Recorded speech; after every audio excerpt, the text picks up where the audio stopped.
Okay, let's continue on with our examination of the Big Bang.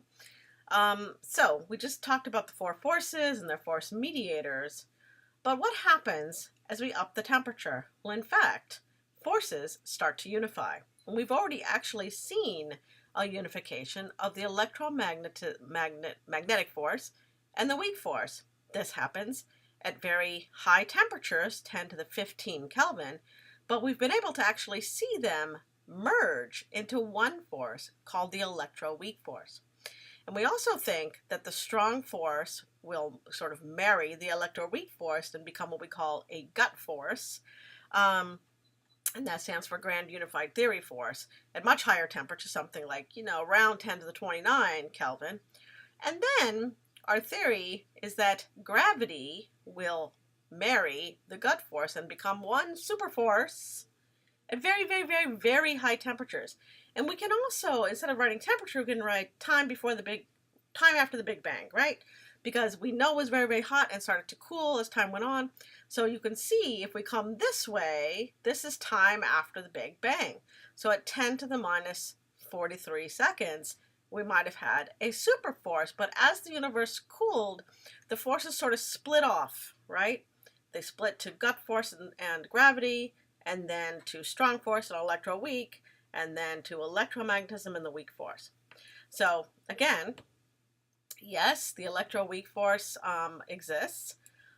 Possibly this grand unified theory force exists. And who knows? But string theory, this is one of the tenets of string theory, is that there is a superforce at very, very high temperatures. Okay. So what is the history of the universe according to the Big Bang Theory? Well, let's go through it.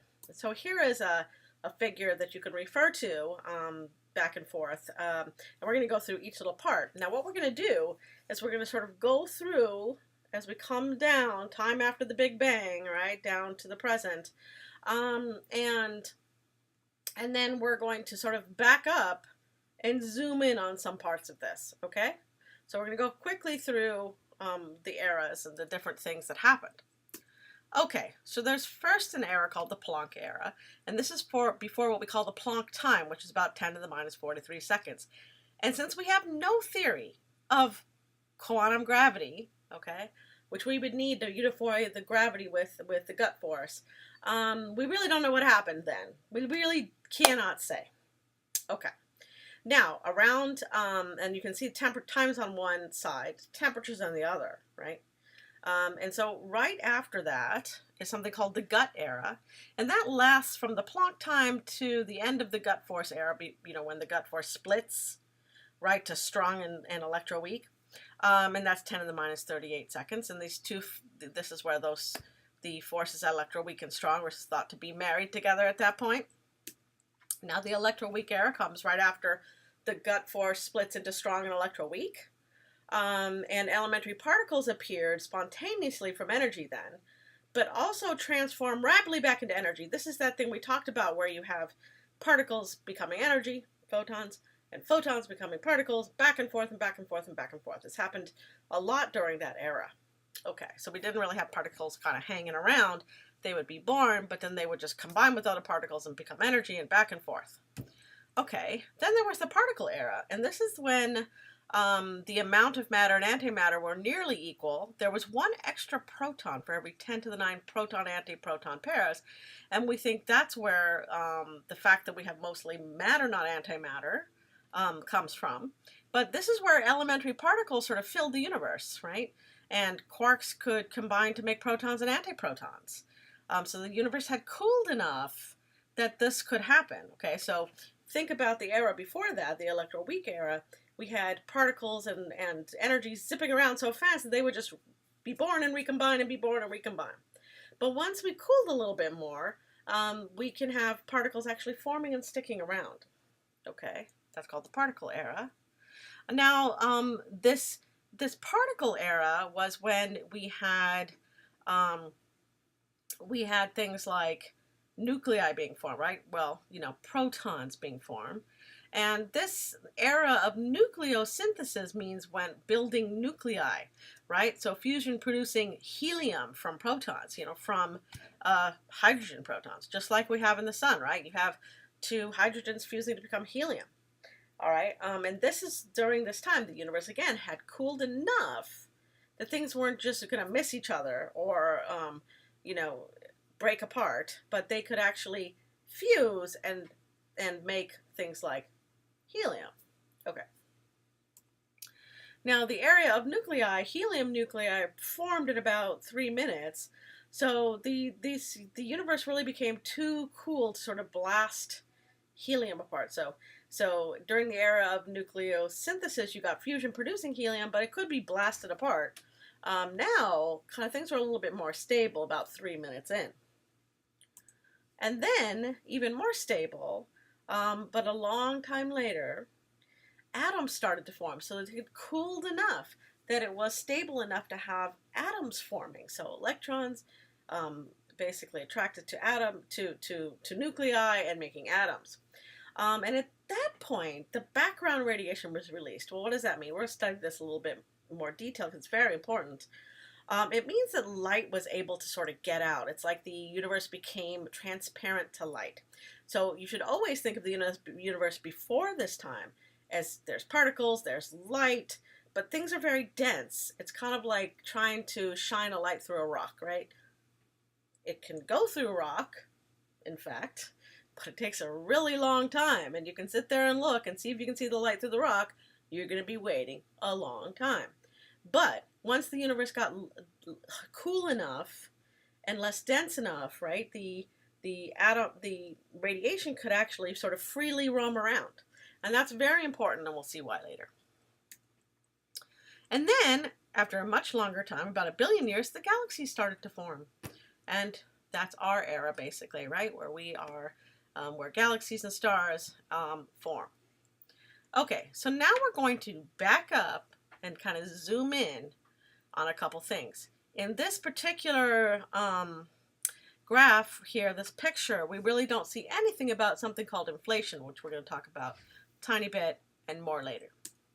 Okay, so first, backing way up, talking about something called a quantum field. So a quantum field is really this distribution of energy that fills space.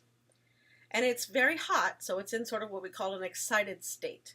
Remember when we talked about atoms and how the electrons can be in an excited state? It's similar to that. It's not the same, but very similar. And in the first instance of cosmic history, the universe was filled with these quantum energy fields. Now that energy was sort of locked up in a quantum field and unstable, and the energy in this excited state was really, really big.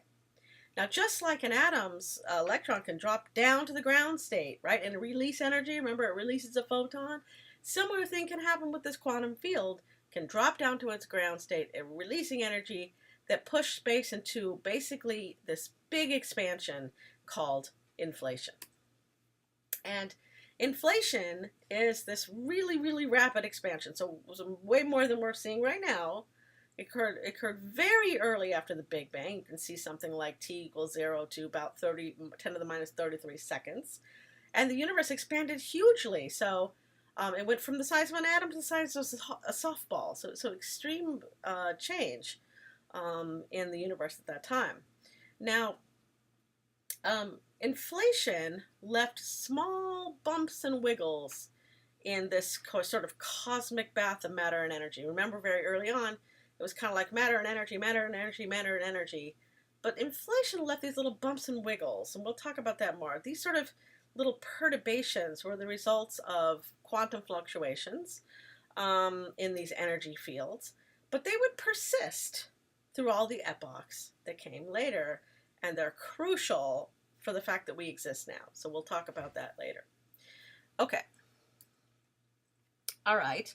So let's zoom in on the particle era. This was from 10 to the minus 33 to about a thousandth of a second. The particle era was the period where you have all those particles that are in the standard model coming into being. So what are some of the changes that took place in the matter-energy field during this particle era? Well, the universe was super hot, right, with a temperature of about 10 to the 16 Kelvin and really, really dense. And this cosmic density and temperature continued to fall with the expansion of space during this era. And the matter and energy filling the universe went through a sequence of transitions with cooling and rarefication. Remember, rarefication means density getting smaller. Many of these changes are really not understood yet. However, we do know that whatever emerged from this era of inflation and particle era eventually gave rise to all the particles that we know of in the Standard Model. So there's a lot of questions still, but this is what happened. Okay, so one thing to point out is that very often we talk about these things happening as in terms of phase transitions, and you're familiar with phase transitions from water. So, for instance, if you look here, right, there's water, and in water there's molecules sort of zipping around, sliding over each other, right, water molecules. But then when you freeze water, it becomes ice, and it gets in this nice little structure, and it's solid, and that's a phase transition, similar to if you took water and you started boiling it and you get steam, right? That's a phase transition from liquid to gas. So we think of the changes that are happening in the early universe in terms of phase transitions. So, for instance, physicists describe the early universe as the sequence of different phases of matter. Okay, so it kind of sounds strange, but you can think of sort of this particle energy soup as a state of matter, right? Because matter and energy are the same. And then when you get to the particle era and you start getting particles, that's a different state. Okay. Now, baryogenesis is the process that produced this sort of asymmetry between matter and antimatter in the early universe. Now, we still don't really understand it, and we can't really explain how the universe ended up with more protons and neutrons. We just know it did. And remember when I told you about one proton, one regular proton and antiproton per every 10 billion or 1 billion pairs of antiparticle and particle? We think that must be the case because we see a universe now that's mostly matter, hugely mostly matter, right? You don't see antiparticles just roaming around. And of course, all matter we know of is made of regular matter, not antimatter. But we don't quite understand this. This is one of those open questions. And we just don't know anything about that process. But again, we can sort of go back and say what it must have been. What must that ratio have been in the beginning? Okay. So this Big Bang nucleosynthesis, let's zoom in on that, and that's from about 1,000th of a second to 3 minutes. And this involves nuclear fusion of light elements. This is very important because the universe started out with only a couple of elements, right? It started out with mostly hydrogen, 75% hydrogen, a little bit of helium, right, from fusion, mostly helium-4, you got a little helium-3 and a little deuterium, and a teensy type amount of lithium. Okay, we didn't even mention that before when we talked about the early universe. Well, we talked about, where the elements come from, right? But there was a tiny bit of lithium, but not much. And as you know, everything else on the periodic chart of elements, periodic table, came from stars, right? Either fusing in their core or blowing up and making all those elements. So very important that to understand that the Big Bang, and then during the Big Bang nucleosynthesis era, we got a couple other elements, right? Little lithium, little helium, but we really didn't get all the other elements at all. So the early universe really was deficient in every other element. Okay. All right. Now this era is called recombination, and this, which is kind of a funny name, but recombination era is the era that's about 380,000 years after the Big Bang, in which the first electrons were captured by protons. So you might think, why is it recombination? Well, I don't know, actually. That seems like a funny name to me. But this is when electrons got captured and we started to get atoms. So remember, nucleosynthesis is when we form the nuclei of helium and the nuclei of let's say a lithium or hydrogen. But when you get atoms, you need to capture an electron. Okay. And this is also once we started capturing the electrons into atoms, then the photons were free to sort of move through the universe. They weren't constantly getting captured and re-emitted and captured and re-emitted. Kind of think of the analogy of trying to get light to go through rock. Now, the early universe was considered a black body. What does that mean? It's because matter and photons were in this sort of state of equilibrium between their rapid interactions, right? That's the absorption, emission, absorption, emission, absorption, emission. And an object that behaves like a black body has a distinct spectral energy distribution with peak energy occurring at the particular wavelength, right? So we can actually look at that and see that the universe behaved like a black body, and we'll see a lot more of that later. Okay, so after recombination, what happened to this black body radiation, the photons? Well, for the first time, protons and electrons could form these sort of long-lived hydrogen atoms, right? They weren't decaying away, they weren't recombining and being destroyed. The newly formed atomic hydrogen was able to absorb the black body photons, leaving radiation sort of decoupled from matter. And these black body radiations were free to wander through space almost unimpeded, the way they do now. Okay, I know that's a little hard to take in, but I think you'll have a little bit more of an understanding of this when we talk about the cosmic microwave background. Okay, so what change occurred once the black body photons were able to wander through space? Well, the traveling light experienced a stretching in wavelength directly tied to the expansion of space itself. So remember, if you expand space and you have photons that are traveling through space, they'll be stretched, right? So it's kind of like a redshift, right? So the decoupling of matter and radiation via recombination had other consequences.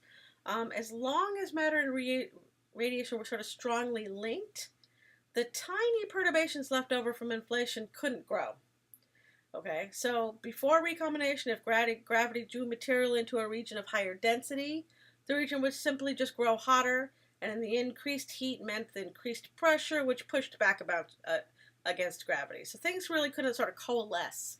And that's tough to understand, but just remember, things couldn't really coalesce, right?